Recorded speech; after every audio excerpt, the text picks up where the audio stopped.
الذي من عليه بصحة الإخوان وطهر قلوبنا من ظلم الشرك والتسمم والإلحاد، وأشهد أن لا إله إلا الله وحده لا شريك له، وأشهد أن محمدا عبده ورسوله. أما بعد، أعوذ بالله من الشيطان الرجيم. بسم الله الرحمن الرحيم. يرفع الله الذين آمنوا منكم والذين أوتوا العلم درجات. وقال النبي الكريم صلى الله عليه وسلم: إن العلماء ورثة الأنبياء، وإن الأنبياء لم يورثوا دينارا ولا درهما، وإنما ورثوا العلم.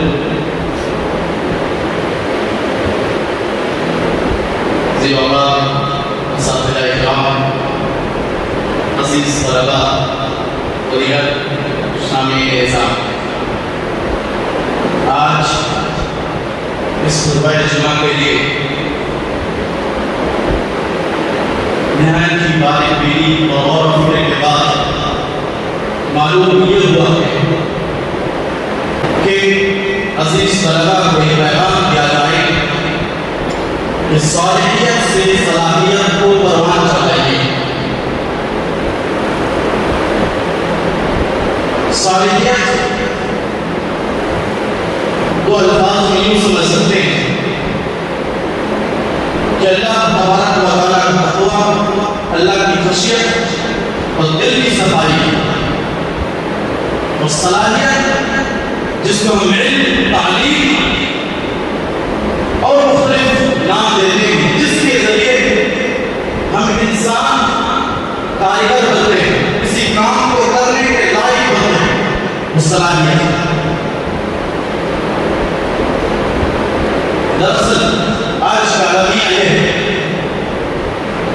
کہ آج کے اس دور میں ان دو چیزوں کو الگ الگ تصور کر دیا گیا ہے. کچھ لوگ یہ سمجھتے ہیں کہ دنیا کی ترقی کے لیے صرف صالحیت کافی ہے،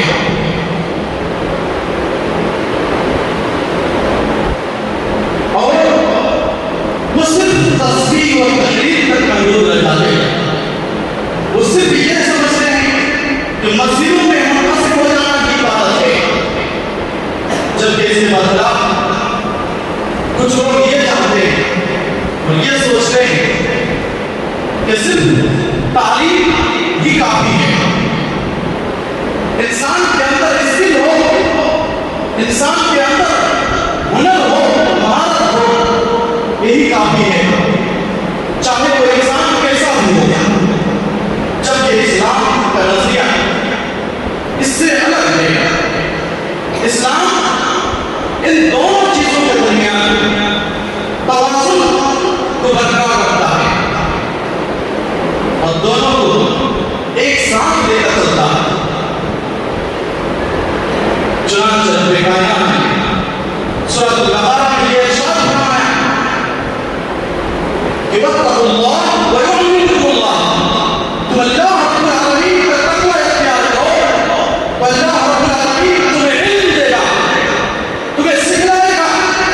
شرط اس بات میں آئی تقوی اختیار کرو.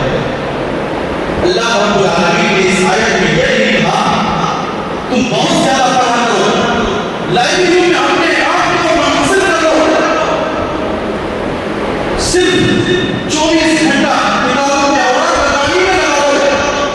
یہ نہیں کہا، اخلاق یہ بھی ضروری ہے، بلکہ یہ کہا کہ تم تقوی شعار بن جاؤ، اپنے اندر تقوی لاؤ، میں تمہیں علم دوں گا. اگر اپنی اس مختصر زندگی میں پیچھے چل کر دیکھتے ہیں اور ابھی کے طلباء میں اندازہ لگاتے ہیں تو یہ معلوم ہوتا ہے کہ ابھی کے طلباء کی محنت زیادہ ہے، ابھی کے طلباء کے پاس وسائل کی فراوانی زیادہ ہے. آج اہم کتابیں کلک میں مل جایا کرتی ہیں. آج علم حاصل کرنے کے ایکسٹرا ذرائع، لائٹ، پنکھا اور ہر طرح کی سویدھا ہیں. لیکن جب نتیجے پہ غور کیا جاتا ہے تو پتہ چلتا ہے جو چراغ سے پڑھا کرتے تھے، جو لالٹین سے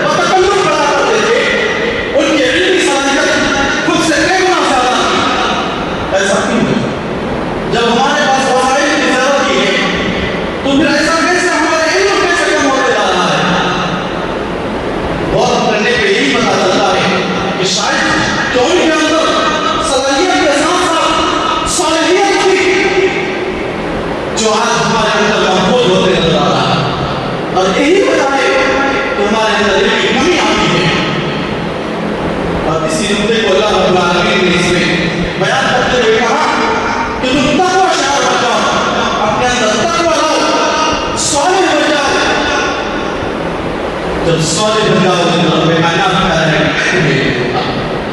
صرف نہیں سورۃ الانفال کے دوسری آیت میں اللہ رب العالمین نے کہا اتقوا اللہ یجعل لکم فرقانا کہ اگر تم اللہ رب العالمین سے ڈرنے لگو گے اس کا تقوی اختیار کرو گے تو اللہ رب العالمین کیا ہے کہ میں تمہیں فرقان عطا کروں گا. فرقان ہے کیا چیز؟ یہ علمی بصیرت علمی حکمت ہے جس فرقان اور جس بصیرت کے ذریعے حق اور باطل سچ اور جھوٹ کھرا کھوٹا کے درمیان تمیز کیا جائے. ہم انسان جو اپنے آنکھوں سے دیکھتے ہیں اس کو بصارت کہتے ہیں لیکن جو دل کی آنکھوں سے جائزہ لیا جاتا ہے اس کو بصیرت کہتے ہیں. اور رب کائنات اس حالت میں کہہ رہا ہے کہ اگر آپ تقوی شعار بن جاؤ گے اگر آپ نمازی بنو گے اگر آپ اپنے اندر تقوی کا کھلا ہونا اپنا لو گے تو رب کائنات کہہ رہا ہے کہ آپ کا علم میں اضافہ کیا جائے گا آپ کو بصیرت مل جائے گی. صرف نہیں صبح مسلمہ میں حدیث ہم نے پڑھی ہے مشہور حدیث ہے اللہ کے نبی صلی اللہ علیہ وسلم نے ہم لوگوں کو اپنا اور انبیاء علیہ السلام کا وارث قرار دیا. فَإِنَّ الْعُلَمَاءَ وَرَثَةُ الْأَنْبِيَاء کہ بے شک جو علماء کرام انبیاء علیہ السلام کے وارث ہیں اور انبیاء علیہ السلام مال و جائیداد روپے پیسے درہم و دینار کا مالک نہیں قرار ہیں بلکہ وہ علم کا وارث قرار ہے. آئیے انبیاء علیہ السلام کے علم کی طرف رجوع کرتے ہیں. اگر انبیاء علیہ السلام کی وراثت کے مقصد کو جاننا چاہیں تو رب کائنات کہتا ہے والذی بعث فی الأمیین رسولا منہم یتلو علیہم آیاتہ ویزکیہم ویعلمہم الکتاب والحکمہ. ایک دوسری جگہ پہ اللہ رب العالمین نے اس طرح فرمایا کما ارسلنا الیکم رسولا کہ جیسے ہم نے تم لوگوں کی طرف رسول بھیجا بالکل تم بھی کیسے یتلو علیکم آیاتنا کہ ہماری آیتوں کو تمہارے سامنے سناتا ہے ویزکیہم ویعلمہم الکتاب والحکمہ. اور اب جا کر کے سب کے مقصد بیان کرتے ہوئے رب کائنات کہتا ہے اور ساتھ ہی ساتھ تم لوگوں کا تزکیہ کرتا ہے تم لوگوں کو پاک صاف کرتا ہے اور پھر اس کے بعد ویعلمہم الکتاب والحکمہ اور پھر اس کے بعد جا کر تمہیں تعلیم دیتا ہے کتاب و حکمت کی. گویا کہ رب کائنات نے انبیاء علیہ السلام کی بعثت کے مقصد ہی یہی بتایا ہے کہ اس کے اندر صالحیت اور صلاحیت دونوں چیز ہوں اور وہ عوام کے اندر یعنی لوگوں کے اندر اپنے اپنے امتیوں کے اندر یہ دو چیزیں دے سکیں. اور انبیاء علیہ السلام اپنے اندر ان دوسروں کو گویا کہ صرف اپنے اندر اور اپنے امت کے اندر داخل کرنے کے لیے آئے تھے. یہی ان کی بعثت کا مقصد تھا. تعلیم و ترسیل جس کو دوسرے معنی میں ہم صلاحیت اور صالحیت سے تعبیر کر سکتے ہیں. لیکن ہمارا اپنا جائزہ ہے تو پتہ یہ چلتا ہے کہ ہم صلاحیت سے بڑی جدوجہد تو کرتے ہیں بڑی محنت تو کرتے ہیں لیکن صالحیت کی فکر کو بھلا دیتے ہیں. یہی وجہ ہے کہ اس توازن میں استقرار نہ ہونے کی وجہ سے ہمارے اندر سے علم جاتا ہوا نظر آتا ہے. جب صلاحیت اور صالحیت کے حسین امتزاج پر بات ہو تو ایک روشن ستارہ یوسف علیہ السلام نظر آتا ہے. یوسف علیہ السلام کی زندگی ہمیں یہ بتاتی ہے کہ اگر کوئی شخص صالح ہو اور پھر اس کے اندر صلاحیت بھی آ جائے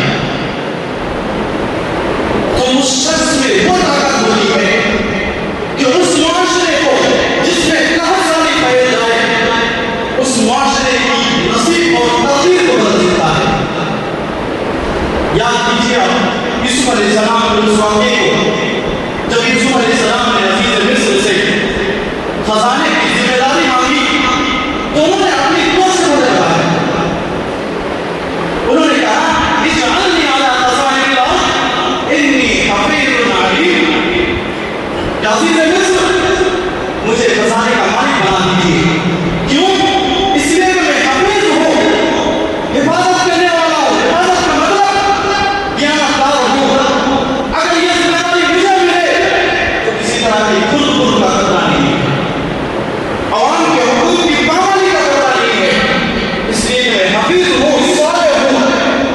اس کے بعد جا کر اپنی دوسری صلاحیت کر دیا کہ علم میں جانتا ہوں، علم معاشیات کا بھی معلوم ہوں.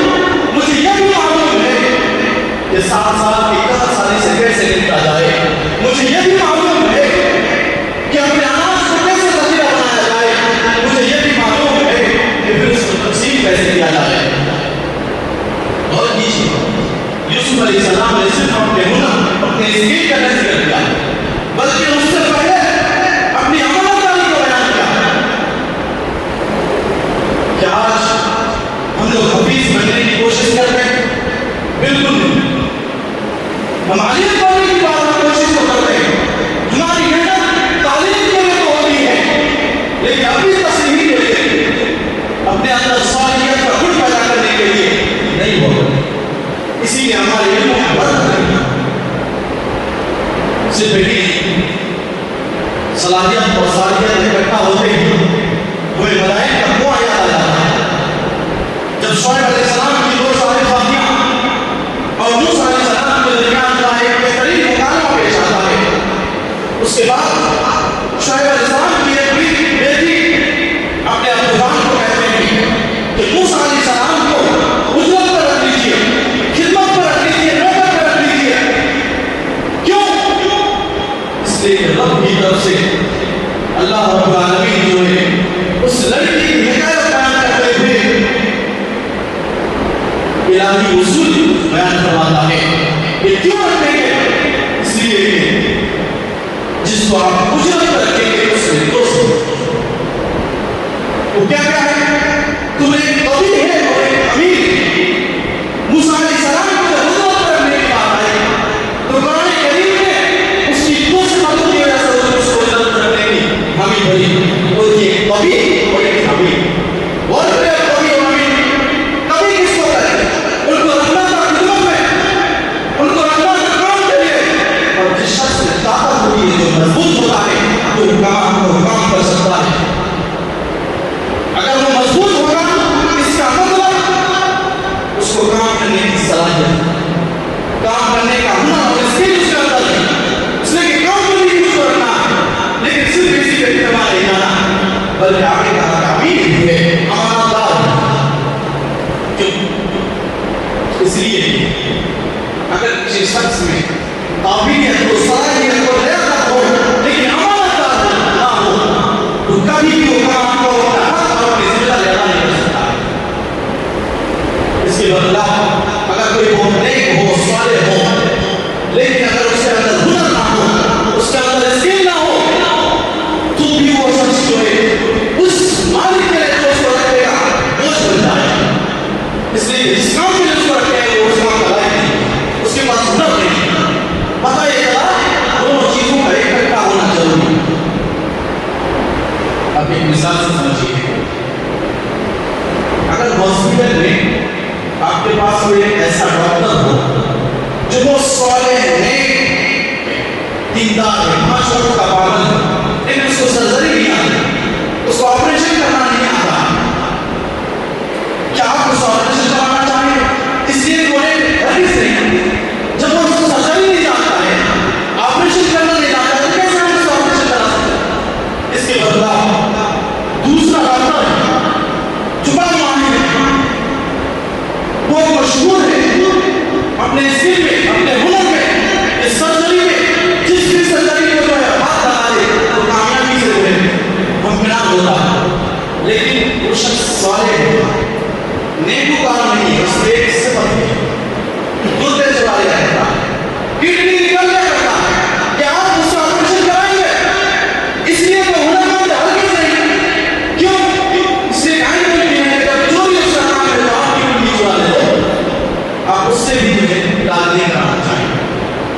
تو کس سے علاج کرانا چاہیے؟ اس ڈاکٹر سے علاج کرانا چاہیے جو ہنر بھی رکھتا ہو، جو آپریشن کی صلاحیت رکھتا ہو، اور ساتھ ساتھ نہ ہو، کڈنی کا خطرہ نہ آئے، یہی چیز ہے کہ جب تک آپ کے اندر صلاحیت اور صلاحیت میں توازن باقی نہ ہو تب تک آپ بھروسے کے مند نہیں ہو سکتے.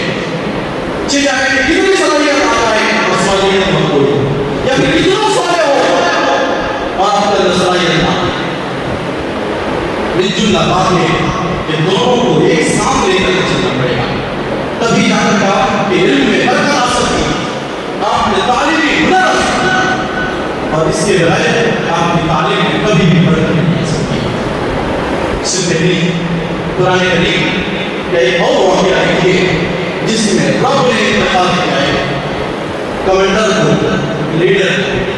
بنو اسرائیل نے اپنے نبی سے یہ فرمائش کی کہ ہمارا کوئی کمانڈر اور لیڈر ہو، اس لیے کہ جالوت جو ظالم بادشاہ ہے وہ ہم پر حملہ کرنے والا ہے، ہمارا جب تک لیڈر نہیں ہوگا ہم اس سے مقابلہ نہیں کر سکتے. ان کے نبی نے اللہ رب العالمین سے دعا کی تو اللہ رب العالمین نے طالوت کا انتخاب کیا. جب طالوت کا انتخاب کیا تو بنی اسرائیل کو طالوت پسند نہیں آئی. انہوں نے کہا کہ طالوت مالدار نہیں اور نہ سب نسب والا، اس کو ہم اپنا قائد، اپنا لیڈر کیسے منتخب کر سکتے ہیں؟ تب اللہ رب العالمین نے نبی کے زمانے طالوت کی تیز سے مدد بتائی. ان کے نبی نے ان سے کہا طالوت کے بارے میں کہ اللہ رب العالمین نے اس کو چنا،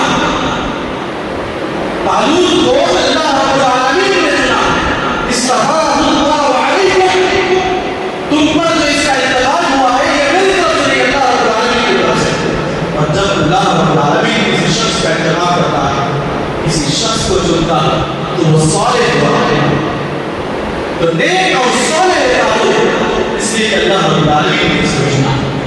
اور پھر اس کے بعد اس کی صلاحیت کے بارے میں بتایا وَزَادَهُ اللَّهُ بَسْطَةً فِي الْعِلْمِ وَالْجِسْمِ، کہ اس کے بعد اللہ رب العالمین نے اس کے علم میں اور اس کے جسم میں زیادتی عطا کی ہے کہ اس کی صلاحیت بڑھنے کے بعد. کہ ایک تو طالوت ایسا ہے کہ صالح ہے، اس لیے کہ اس کا انتخاب رب نے کیا ہے، اور ساتھ ہی ساتھ اس کے اندر دو صلاحیتیں ہیں، ایک علم کی صلاحیت، اس کے اندر علم ہے، جانکاری ہے، اور ساتھ ہی ساتھ جسمانی طور پر مضبوط ہے. اب جانتے ہیں جب کسی جنگ کا قائد اور لیڈر چننا ہو تو اس کا طاقتور ہونا بہت ضروری ہے، جو صفت طالوت علیہ السلام کے پاس تھی. اور دوسری صفت علم کی تھی کہ ان کو جنگی مہارت کے بارے میں معلوم تھا، جنگی تدبیریں کیسے رچنا ہے وہ ان کو معلوم تھا. اور جب یہ دونوں صفتیں اکٹھا ہو جائے تو جنگ اس کا کوئی مقابلہ نہیں کر سکتا. اس لیے اس کو بڑھا دینے والی تیسری صفت صالحیت اس کو بڑھا دیا. یہاں بھی وہ ایک رب نے جو طالوت علیہ السلام کا انتخاب کیا وہ اس لیے کہ اس کے اندر صلاحیت بھی تھی اور اس کے اندر صالحیت بھی تھی. لیکن افسوس ہر آتا ہوا دن ایسا معلوم ہوتا ہے کہ ہم میں جتنی علمی صلاحیت بڑھتی ہے اتنا ہمیں صالحیت کم ہوتی جاتی ہے. جبکہ ضرورت اس بات کی ہے کہ ہم اپنی صلاحیت کو بڑھانے کے لیے صالحیت کو اپنائیں. اس لیے اس کا نتیجہ جب انتخاب ہوتا ہے تو برا نکلتا ہے، اور جب توازن کے ساتھ کسی میں پایا جاتا ہے تب اس شخص میں اس کی لیاقت اور اس کی صلاحیت کا کوئی دوسرا مقابلہ کرنے کے لائق نہیں ہے. جیسے کہ مثال میں دیکھا،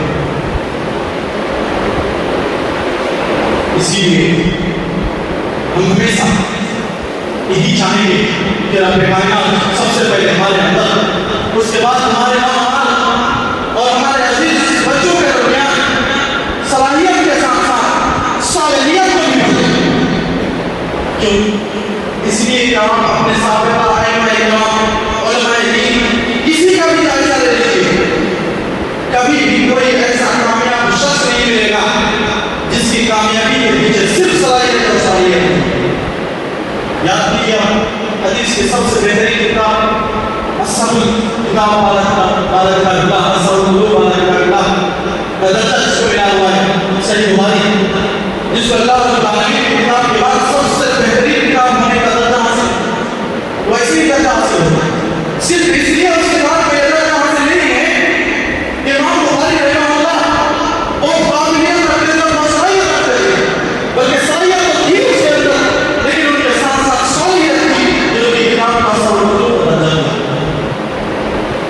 کو نہیں معلوم، آپ کو علماء کرام نہیں پتا ہے، کئی بار آپ سامنے سن چکے ہیں کہ امام بخاری رحمہ اللہ کا ایک عمل تھا، یہ اصول تھا کہ جب بھی کوئی حدیث لکھتے تھے تو پہلے غسل کرتے تھے، وضو کرتے تھے، اور پھر اللہ رب العالمین سے استخارہ کرتے دور پر نفل نماز پڑھ کر کے تب جا کر کے حدیث لکھتے تھے، تب جا کر کے ان کی کتاب میں یہ درجہ حاصل ہوتا ہے۔ یاد کیجیے آپ حدیث کی دوسری کتاب موت امام مالک کو جب امام مالک رحمہ اللہ نے موت لکھی تو اس وقت موت نام کی کئی کتابیں تھیں، بلکہ کئی کتابیں ایسی تھیں جو اس سے کئی گنا ضعیف کتابیں تھیں، اور اتنی موت کی کتابیں تھیں کہ کسی شخص نے امام مالک رحمہ اللہ کو آ کے کہا کہ آپ نے جو موت کی کتاب لکھی ہے وہ امام مالک ہے، جبکہ اس کے برس پر کئی معاملات موجود ہیں۔ تب امام مالک رحمہ اللہ نے وہ جدا کہا جو سنہرے حروف میں لکھنے کے قابل ہے کہ جو اللہ رب العالمین کے لیے کتاب تشریح ہے اور جو اللہ رب العالمین کے لیے نہیں ہے وہ سارے معاملات۔ دیکھیں آج امام مالک کے علاوہ دوسری کوئی کسی امام کی جو ہے معاملہ نظر نہیں آتا، کیوں؟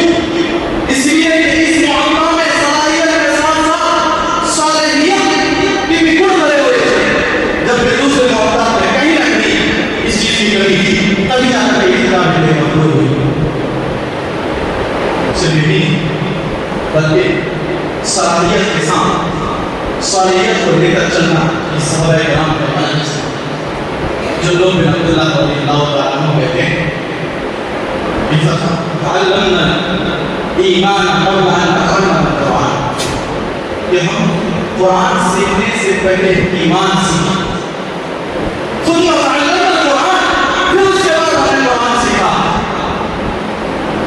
فزدناه به، چنانچہ اس کے بعد ہم نے اس ایمان کو اس کے ذریعے اس علم کے ذریعے اس قرآن کے ذریعے مزید اضافہ کیا۔ بابو بیمار وصف الالبانی رحمہ اللہ کہ غور کریں صحابہ کرام کا منہج کیا تھا کہ ہم قرآن کا علم لینے سے پہلے ایمان سیکھا کرتے تھے، اپنے اندر صالحیت لایا کرتے تھے، اس کے بعد قرآن سیکھا کرتے تھے، اس کے بعد صلاحیت کو اپنے اندر لانے کی کوشش کرتے تھے۔ وقت ہوا چلا ہے، ہم اپنی بات کو دور نہ دیتے ہوئے رب کائنات سے دعا کریں گے پھر العالمین ہم تمامی حضرات کو صلاحیت کے ساتھ ساتھ صالحیت کو اپنانے کی توفیق عطا فرما۔ پھر العالمین ہمارے اندر یوسف علیہ السلام جیسی پاک دامانی عطا فرما۔ پھر العالمین ہمارے اندر موسیٰ علیہ السلام کی طرف قوت و طاقت عطا فرما۔ پھر العالمین ہمارے اندر امام احمد کا حنبل رحمہ اللہ جیسی استقامت عطا فرما۔ اقول قولی ھذا واستغفر اللہ لی ولکم ولسائر المسلمین۔ سبحان ربک رب العزة عما یصفون وسلام علی المرسلین۔ سبحان ربک رب العزة عما یصفون وسلام علی المرسلین والحمد للہ رب العالمین۔ السلام علیکم ورحمۃ اللہ وبرکاتہ۔